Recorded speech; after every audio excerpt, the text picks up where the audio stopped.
ये कहानी है धनिया की, जो एक फैक्ट्री में काम किया करता था। लेकिन कुछ दिनों पहले ही वो फैक्ट्री बंद पड़ गई और वो बेरोजगार हो गया।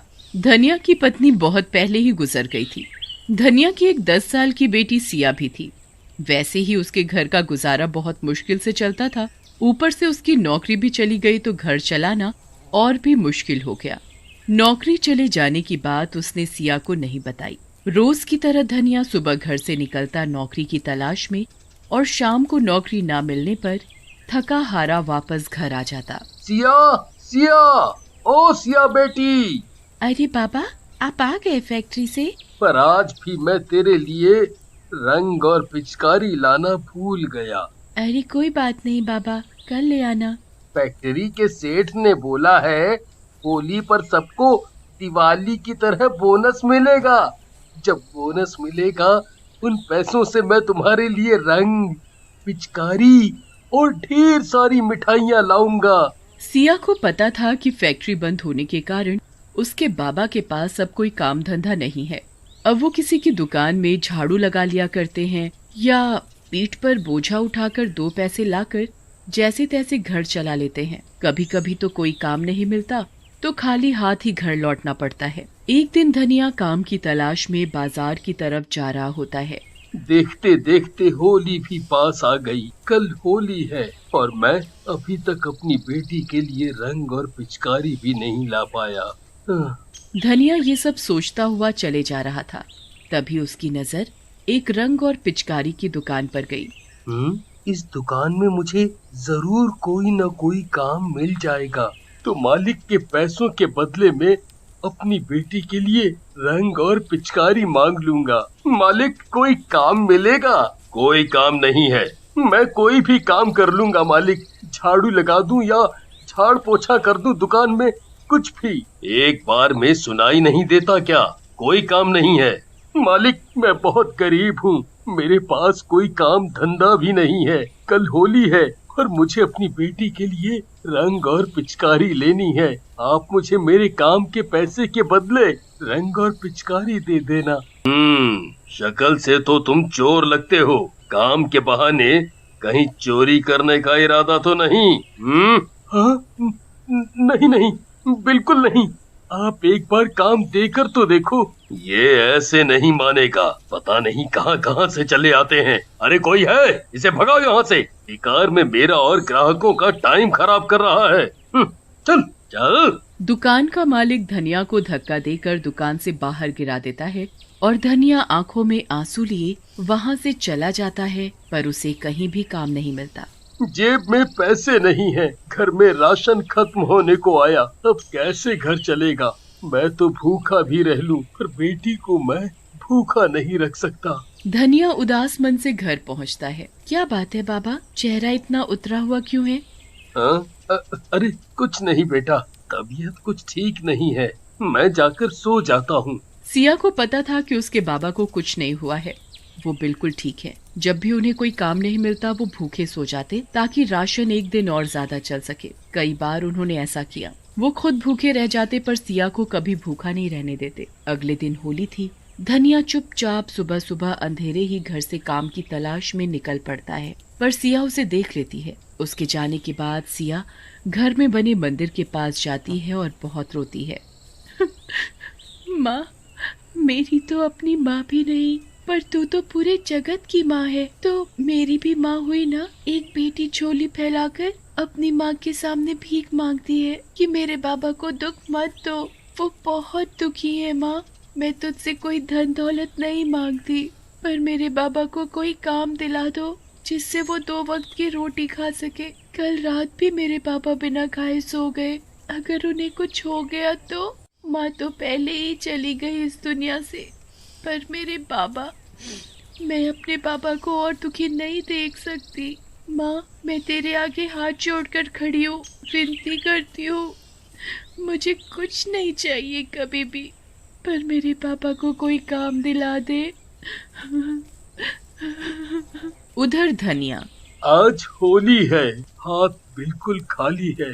हे ऊपर वाले, कुछ काम दिला दो। 2 पैसे हाथ में आए तो अपनी सिया बेटी के लिए मिठाई और रंग लेकर जाऊं। धनिया ये सब सोचते हुए उसी दुकान के आगे से गुजर रहा था जिस दुकान मालिक ने उसे धक्के देकर दुकान से बाहर फेंक दिया था।